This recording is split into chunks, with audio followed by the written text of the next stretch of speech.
Good morning વિદ્યાર્થી મિત્રો। અગાઉના લેક્ચરમાં આપણે ક્ષેત્રફળ વિશે છે એ સમજ્યા હતા। લંબચોરસનું ક્ષેત્રફળ, ચોરસનું ક્ષેત્રફળ ફરી આપણે એનું રિવાઇઝ છે એ કરી લઈએ છીએ કે લંબચોરસનું ક્ષેત્રફળ આપણે શોધવાનું હોય તો એનું સૂત્ર છે લંબાઈ ગુણ્યા પહોળાઈ। જ્યારે ચોરસનું ક્ષેત્રફળ શોધવું હોય ત્યારે આપણે એનું સૂત્ર બને છે લંબાઈ ગુણ્યા લંબાઈ એટલે કે લંબાઈનો વર્ગ। ત્યાર પછી આપણે સ્વાધ્યાય 10.3 માં આપણે 1 થી 3 પ્રશ્નો છે જોયા હતા। તો હવે આપણે એના પછીના આગળના પ્રશ્નો છે જોઈએ છે। તો એમાં ચોથો પ્રશ્ન છે કે 50 મીટર લંબાઈ ધરાવતા ચોરસ ભાગનું ક્ષેત્રફળ 300 ચોરસ મીટર છે। તો આપણે ભાગની પહોળાઈ શોધો। આપણે 1 થી 3 પ્રશ્નો જોયા, એમાં આપણે લંબાઈ અને પહોળાઈ છે આપેલી હતી, પણ હવે આપણને લંબાઈ, પહોળાઈ અને ક્ષેત્રફળમાંથી આપણને એક લંબાઈનું માપ આપેલું છે અને એક ક્ષેત્રફળનું માપ આપેલું છે। તો આપણે એની પહોળાઈ છે એ શોધવાની છે। લંબાઈ પહોળાઈ ઉપરથી આપણે એનું ક્ષેત્રફળ શોધતા હતા, એટલે હવે આપણે આ દાખલામાં લંબાઈ અને ક્ષેત્રફળ છે એ આપેલું છે। કરીએ તો થોડીક વધારે ખ્યાલ આવશે। તો આપણને શું આપેલું છે? લંબાઈ। તો કે લંબાઈ બરાબર 50 મીટર। ક્ષેત્રફળ કેટલું આપ્યું છે આપણને? અને લંબચોરસનું પાછું કીધું છે કે લંબચોરસનું ક્ષેત્રફળ કેટલું આપ્યું છે આપણને? 300 ચોરસ મીટર અથવા તો મીટરનો વર્ગ। આપણે એકમ લખવાનો છે તો એકમ આપણે ચોરસ મીટર લખીશું અથવા તો મીટરનો વર્ગ કરીશું। શોધવાનું છે શું? પહોળાઈ। અહીંયા આપણે પ્રશ્નમાં એટલે આટલી માહિતી જે કોઈ આપણને પ્રશ્નમાં આપેલી છે પહેલા આપણે એને ટૂંકમાં આપણે દર્શાવી નાખવાનું છે। તો હવે આપણને ખબર છે કે લંબચોરસનું ક્ષેત્રફળ બરાબર સૂત્ર શું હતું? લંબાઈ ગુણ્યા પહોળાઈ સૂત્ર હતું। શું શોધવાનું કીધું છે આપણને? પહોળાઈ। તો આપણે આ સૂત્રમાંથી પહોળાઈને આપણે સૂત્રને કરતા બનાવશું। જેવી રીતે આપણે લંબચોરસના ક્ષેત્રફળને આપણે બરાબરની ડાબી બાજુ લખ્યા હતા, એવી જ રીતે પહોળાઈને આપણે ડાબી બાજુ લખીશું। તો પહોળાઈ બરાબર, પહોળાઈ શોધવાનું છે આપણે, તો લંબાઈને ક્યાં લઈ જવાનું? તો કે ભાગાકારમાં। લંબચોરસનું ક્ષેત્રફળ છેદમાં લંબાઈ। જો ગુણાકારમાં આપેલું હતું લંબાઈ તો એ ક્યાં આવી ગયું? બરાબરની જમણી સાઈડ જતા, તો કે ભાગાકારમાં। એટલે આપણે શીખ્યા હતા કે જો સરવાળામાં હશે તો એ બરાબરની ડાબી બાજુ જાય તો બાદબાકી થઈ જાય, જો બાદબાકીમાં હશે તો સરવાળો થશે। એવી જ રીતે ગુણાકારમાં જો એ ગુણાકારના સંબંધથી એકબીજા સાથે જોડાયેલા હશે તો એ શેમાં આવશે? ભાગાકારમાં। તો હવે આપણે ખાલી અહીંયા કિંમત મૂકવાની થાય છે। તો પહોળાઈ આપણને શોધવાની કીધી છે એટલે પહોળાઈ આપણે એમને એમ રાખીએ। લંબચોરસનું ક્ષેત્રફળ કેટલું આપેલું છે? 300 બરાબર, અને લંબાઈ કેટલી આપેલી છે આપણને? 50। ક્લિયર? અહીંયા સુધી સમજાણું બધાને? તો હવે આ 0 0 છે એ કેન્સલ થઈ ગયા। અવયવ પાડીએ તો 5 6 30 આપણે ભણી ગયા છે અવયવ કેવી રીતે પડે? 5 6 30 અને અહીંયા શું આવશે? 5 એકા 5 એટલે આ 5 5 છે એ કેન્સલ થઈ ગયા। શું જવાબ આવ્યો? તો કે 6 ના છેદમાં 1। 1 હોય આપણે લખતા નથી એટલે શું આવશે? 6। હવે અહીંયા આપણે એકમ લખવાનો છે, તો હવે આપણને એમ થાય કે એકમ છે એ કયો લખો? તો એટલું યાદ રાખો કે જે લંબાઈને એકમ આપેલો છે એ જ તે પહોળાઈને આપેલો હોય। લંબાઈને જે એકમ આપેલો હશે એ જ એકમ ક્યાં હશે? પહોળાઈ। એટલે લંબાઈને કયો એકમ આપ્યો છે? મીટર, એટલે અહીંયા કયો એકમ આવશે? મીટર। તો આ એનો જવાબ। ક્લિયર? સમજાણું? સૂત્ર ઉપરથી જ આપણે અત્યાર સુધી આપણે ક્ષેત્રફળ શોધતા હતા, હવે આપણને આ ત્રણ રકમમાંથી કોઈ પણ બે રકમ આપેલી કાં તો પહોળાઈ શોધવાની કીધી હોય, કાં તો લંબાઈ શોધવાની કીધી હોય, અને લંબાઈ પહોળાઈ આપી હોય તો ક્ષેત્રફળ શોધવાનું કીધું હોય. પણ આપણે તો સૂત્ર આ જ વાપરવાનું છે અને એમાંથી જે કોઈ શોધવાનું કીધું હોય એને આપણે ડાબી બાજુ લઈ લેવાના. ડાબી બાજુ લઈ લઈએ એટલે આ લંબાઈ છે ક્યાં આવી જશે? તો કે લંબચોરસનું ક્ષેત્રફળના છેદમાં, કારણ કે ગુણાકારમાં છે. બરાબરની આ બાજુ જશે એટલે શેમાં આવશે? એ ભાગાકાર. બરાબર. હવે એના પછીનો પાંચમો પ્રશ્ન, તો કે 500 મીટર લંબાઈ અને 200 મીટર પહોળાઈ. હવે આપણને અહીંયા લંબાઈ પહોળાઈ આપી દીધી છે. કેટલી આપી છે? 500 મીટર અને 200 મીટર પહોળાઈ ધરાવતી લંબચોરસ જમીન પર પ્રતિ 100 ચોરસ મીટરે 8 રૂપિયાના પ્રમાણે લાદી લગાડવાનો ખર્ચ થાય છે. જો આમાં આપણને શું આપ્યું છે? 500 મીટર અને 200 મીટર લંબાઈ પહોળાઈનું માપ આપ્યું છે. પછી એક લંબચોરસ ટુકડો છે, ઈ ટુકડા ઉપર લાદી છે ઈ ફિટ કરવાની છે અને પ્રતિ 100 એટલે કે દરેક 100 મીટરે ઈ લાદી લગાડવાનો ખર્ચ 8 રૂપિયા થાય છે. તો કુલ કેટલો ખર્ચ થતો હશે? તો એની પહેલા તો આપણે ક્ષેત્રફળ શોધવું પડશે કે કુલ ક્ષેત્રફળ જમીનનું કેટલું છે. બરાબર. તો શોધીએ આપણે.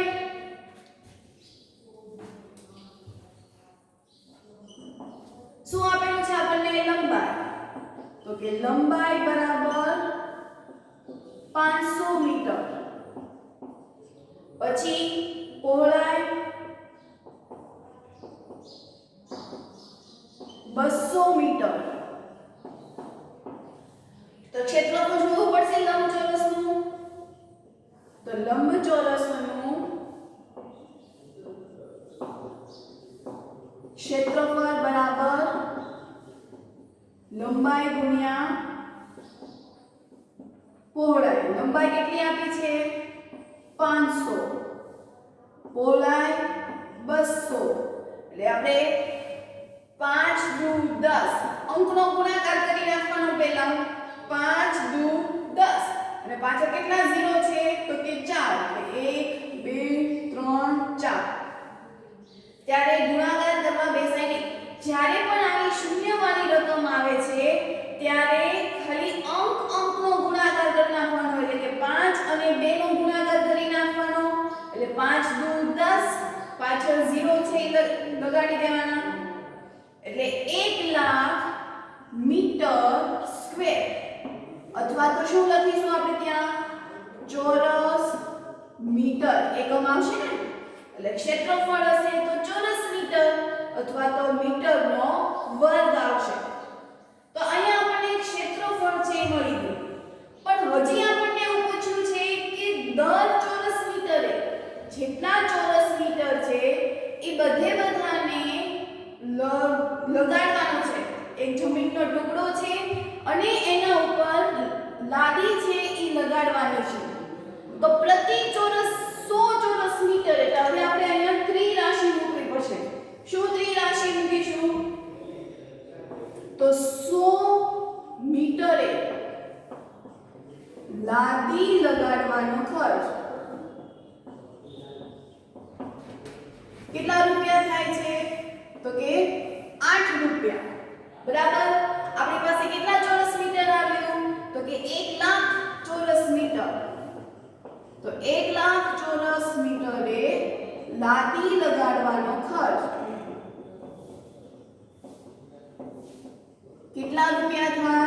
તો આવી રીતે ત્રિરાશિ આવશે.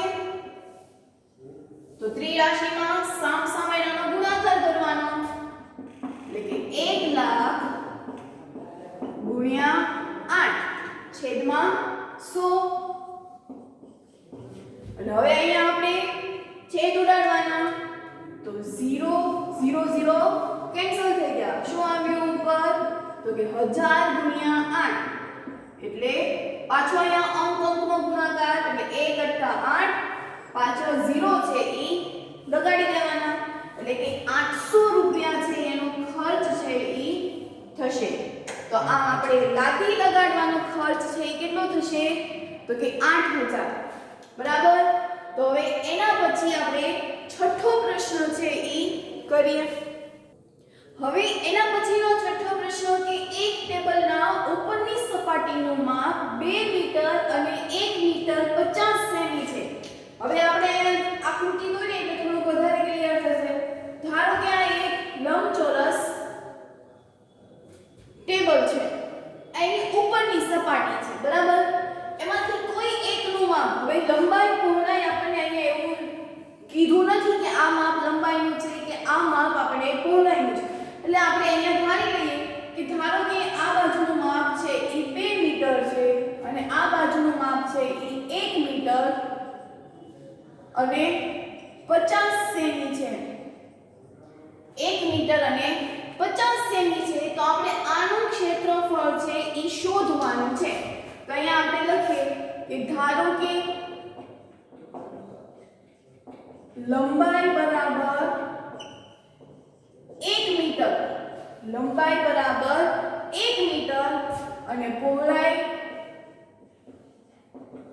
તો કે 1 મીટર 50 સેમી. તમે અહીંયા જુઓ કે એક માપ મીટરમાં છે, એક માપ સેન્ટીમીટરમાં છે. તો હવે આપણે સેન્ટીમીટરને મીટરમાં ફેરવવું પડે અથવા તો મીટરને શેમાં ફેરવવું પડશે? સેન્ટીમીટરમાં. તો હવે આપણને ખબર કેમ પડે કે મીટરમાં ફેરવવાનું છે કે સેન્ટીમીટરમાં? તો કે રકમના અંતે આપણને પ્રશ્નનો જવાબ છે એ શેમાં આપ્યો માંગ્યો છે? તો કે મીટરમાં માંગ્યો છે. શેમાં માંગ્યો છે? મીટરમાં. એટલે કે આપણે બધાને શેમાં ફેરવવાના? મીટરમાં. એટલે લંબાઈ તો મીટરમાં છે જ તે. વાત રહી પહોળાઈમાં, તો પહોળાઈમાં 1 મીટરમાં, 1 સેન્ટીમીટરમાં. તો સેન્ટીમીટરને આપણે મીટરમાં છે એ ફેરવીશું. તો આપણને ખબર છે કે 1 મીટર બરાબર 100 સેન્ટીમીટર.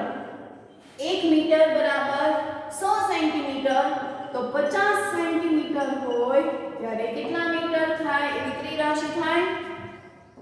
તો કે 1 ગુણ્યા 50 છેદમાં 100, 0 0 કેન્સલ. જવાબ શું આવ્યો? 5 ના છેદમાં 10. અને 5 ના છેદમાં 10 એટલે એને લખાય આપણે 0.5 મીટર. શું આવશે? 0.5 મીટર. એટલે આ જે હતું ઈ હવે શેમાં ફરી ગયું? મીટરમાં. પણ આપણે તો પહોળાઈ આખી શોધવી પડે. તો પહોળાઈ બરાબર 1 મીટર વત્તા 0.5 મીટર એટલે કેટલો થશે? તો કે 1.5 મીટર. શું થશે? એટલે જો લંબાઈ અને પહોળાઈ બંને શેમાં મળી ગઈ આપણને? મીટરમાં. તો હવે આપણે એનું ક્ષેત્રફળ મળી જશે. તો કે લંબચોરસનું ક્ષેત્રફળ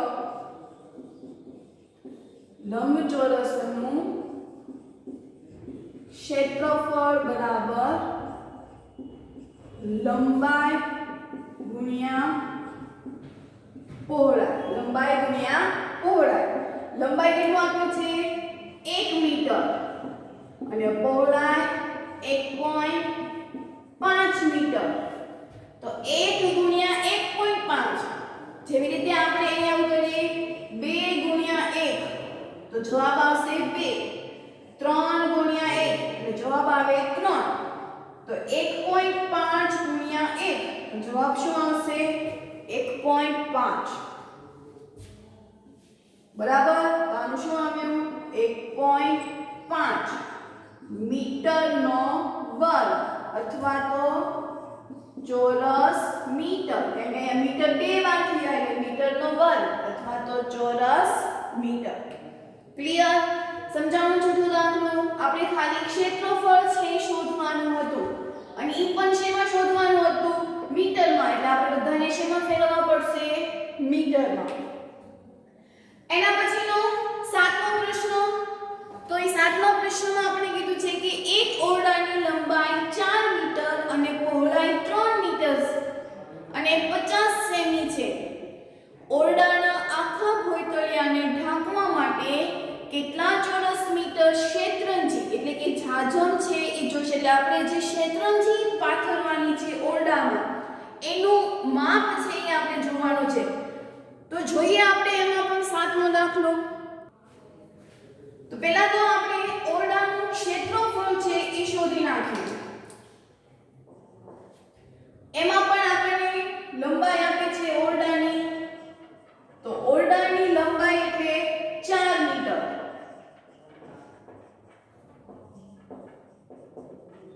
પહોળાઈ 3 મીટર 50 સેમી. એટલે આને પણ આપણે ફેરવવું પડશે. એમાં પણ જવાબ જો આપણને શેમાં આપ્યું છે? મીટરમાં આપ્યું છે. એટલે સેન્ટીમીટરને શેમાં ફેરવવાનું? મીટરમાં. એટલે લખવું પડશે કે 1 મીટર બરાબર 100 સેન્ટીમીટર.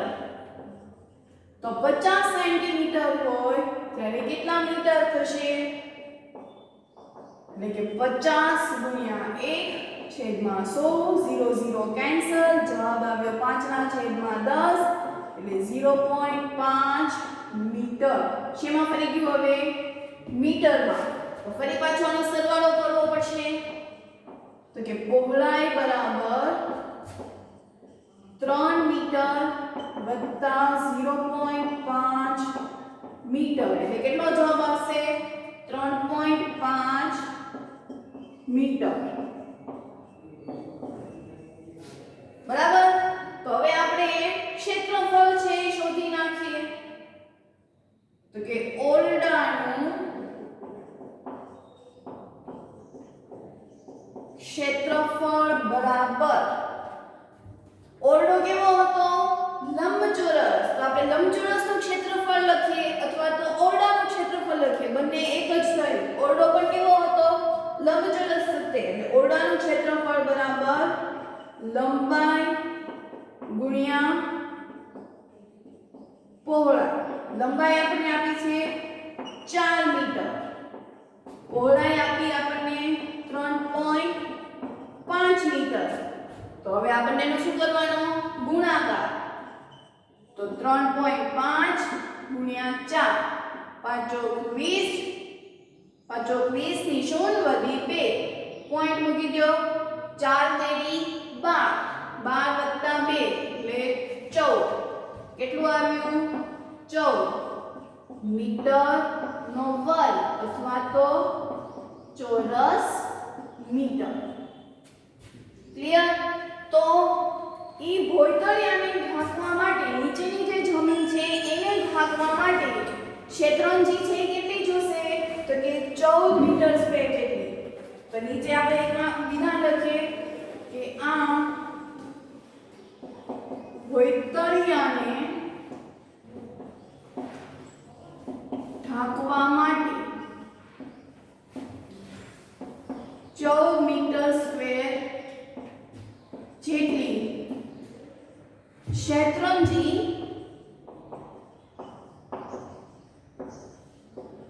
જોઈશે.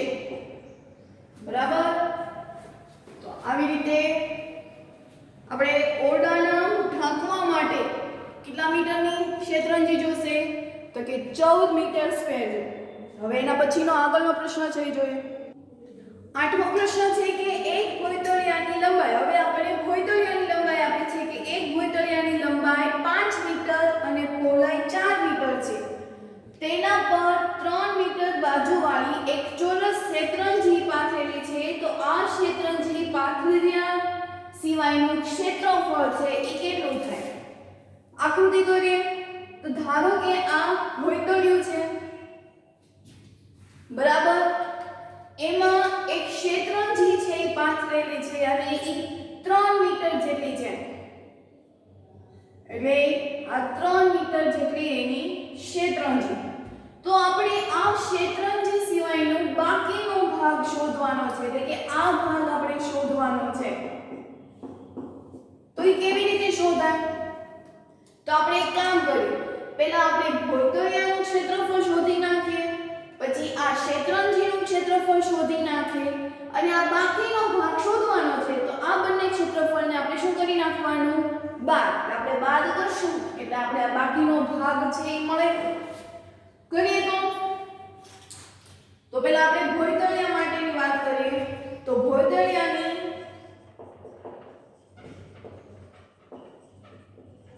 લંબાઈ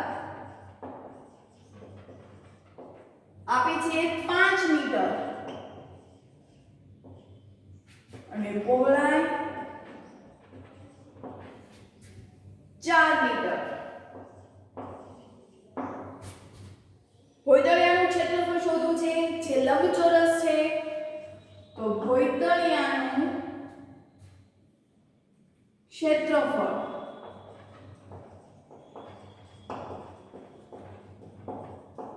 બરાબર લંબાઈ ગુણ્યા પહોળાઈ. લંબાઈ આપી છે 5 મીટર, પહોળાઈ આપી છે 4 મીટર, એટલે 5 ચોક 20 મીટરનો વર્ગ અથવા તો ચોરસ મીટર. એટલે આપણે આ ભોંયતળિયાનું ક્ષેત્રફળ મળી ગયું. હવે આપણે ક્ષેત્રંજીનું આપણે શોધી નાખીએ. તો ક્ષેત્રંજી છે એ ચોરસ છે, તો ચોરસનું ક્ષેત્રફળ, ચોરસનું ક્ષેત્રફળ થશે લંબાઈનો વર્ગ. તો લંબાઈ આપણને આપી છે 3 મીટર, તો 3 મીટર અને એનો વર્ગ એટલે આપણે લખી શકાય 3 મીટર ગુણ્યા 3 મીટર. જેવી રીતે આપણે મીટર ગુણ્યા મીટર તો મીટરનો વર્ગ કરતા હતા, તેવી રીતે વર્ગ આપ્યો હોય તેને બે વખત આપણે લખી શકીએ.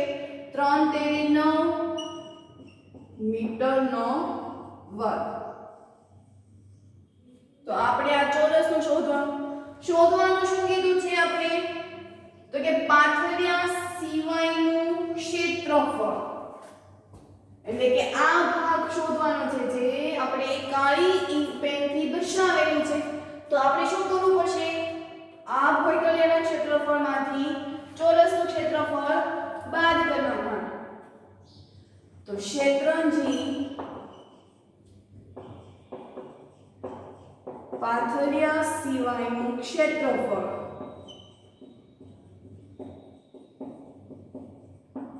બરાબર ભોંયતળિયાનું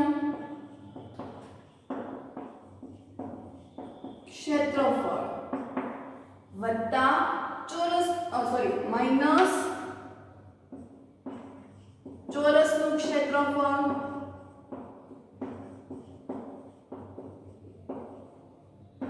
ભોંયતળિયાનું આપ્યું છે 20 મીટર સ્ક્વેર.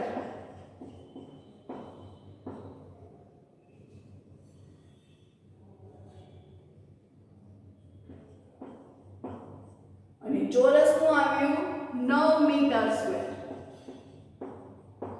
20 માંથી 9 જાય એટલે 11 મીટર સ્ક્વેર અથવા તો ચોરસ મીટર. તો ક્ષેત્રંજી સિવાયનો ભાગ કેટલો રહ્યો? 11 મીટર સ્ક્વેર.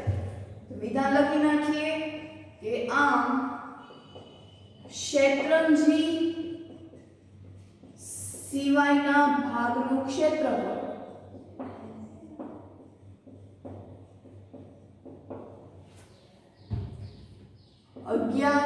મીટર સ્ક્વેર છે.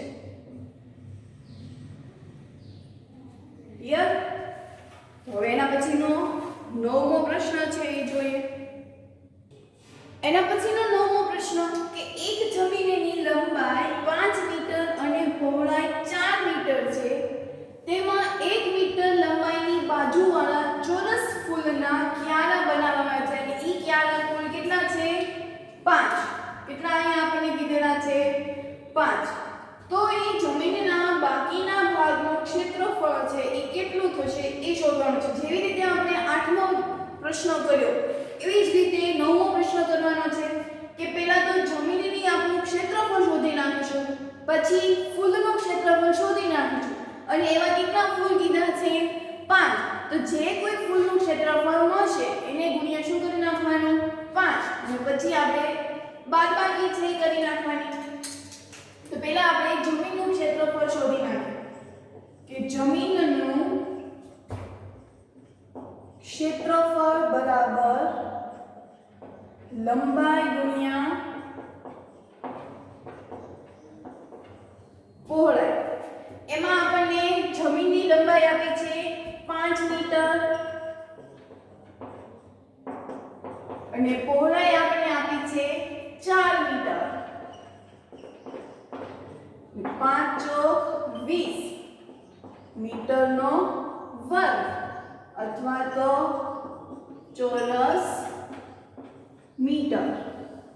એટલે આપણને આ જમીનનું ક્ષેત્રફળ છે એ મળી ગયું. એવી જ રીતે 1 મીટર લંબાઈની બાજુવાળા ચોરસ માપ કીધું છે આપણને અહીંયા. એટલે હવે ચોરસ માટે તો ચોરસનું ક્ષેત્રફળ બરાબર સૂત્ર શું આવશે કે લંબાઈનો વર્ગ. લંબાઈ ચોરસની આપી છે 1 મીટર. તો 1 મીટરનો વર્ગ આપણે જે રીતે 8મા પ્રશ્નમાં કહી દીધું કે 1 મીટર ગુણ્યા 1 મીટર 1 મીટર વર્ગ અથવા તો ચોરસ મીટર. બરાબર. આ જે ચોરસ મળ્યું એવા કેટલા છે ફૂલ તો કે 5. આ આપણે શોધ્યું એક ફૂલ માટેનું જે ક્યારો હતો એક ફૂલને ઉગાડવા માટે આપણે ઈ ક્યારાનું માપ 1 મીટર હતું. આવા 5 ક્યારા છે ઈ બનાવવાના છે તો ત્રિરાશી મૂકવી પડશે તો કે 5 ફૂલના ક્યારાનું કુલ ક્ષેત્રફળ બરાબર 1 મીટર સ્ક્વેર એને ગુણ્યા 5 એટલે 5 એકા 5 મીટર સ્ક્વેર એટલે 5 ફૂલોને ઉગાડવા માટેનું ક્ષેત્રફળ છે એ કેટલું જોશે તો કે 5 મીટર સ્ક્વેર. હવે શું શોધવાનું છે તો કે જમીનના બાકીના ભાગનું ક્ષેત્રફળ છે એ શોધવાનું છે. તો જમીનના બાકીના ભાગનું ક્ષેત્રફળ બરાબર જમીનનું ક્ષેત્રફળ માઈનસ 5 ફૂલોના ક્યારાનું ક્ષેત્રફળ. તો જમીનનું ક્ષેત્રફળ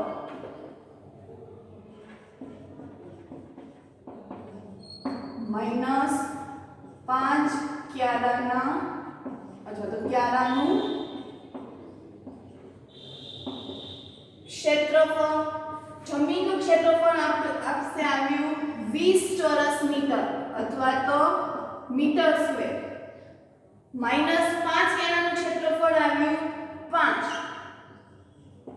ચોરસ મીટર અથવા તો મીટર સ્ક્વેર. એટલે હવે 20 માંથી 5 જશે એટલે 15 એકમ આવશે ચોરસ મીટર અથવા તો મીટર સ્ક્વેર. આમ જમીનનો કેટલો ભાગ બાકી રહ્યો તો કે 15 ચોરસ મીટર. આમ જમીનના બાકીના ભાગનું ક્ષેત્રફળ બરાબર 15 ચોરસ મીટર. બરાબર. તો અહીંયા આપણે 9 સુધીના પ્રશ્નો છે એ કર્યા. અહીંયા આપણે આજનો લેક્ચર છે પૂર્ણ કરીએ છીએ. હોમવર્ક વિશે વાત કરીએ તો હોમવર્કમાં પ્રેક્ટિસ બુકમાંથી આ પ્રકારના દાખલાઓ છે એ તમારે હોમવર્કમાં કરવાના છે, સાથે ઘડિયા પણ લખવાના છે. તો અહીંયા આપણે આજનો લેક્ચર છે એ પૂર્ણ કરીએ.